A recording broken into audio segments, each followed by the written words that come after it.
Hi, everybody. This is Katie from the Managed Services team here at Planet, and I'm here to update you about this week's Play of the Week. I have some awesome news for our commercial customers who use Outlook Mobile on Android devices.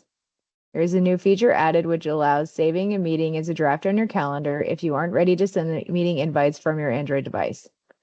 When composing an event with at least one attendee added, select Dismiss, and then select Save as a Draft.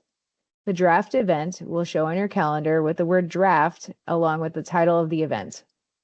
I'm excited for this feature to roll out since I can save drafts of calendar invites for Outlook Desktop and Outlook on the web. With the draft being saved, you can open the calendar invite on other platforms as well and continue to schedule the meeting. This feature will be rolling out starting in July 2025 to commercial customers.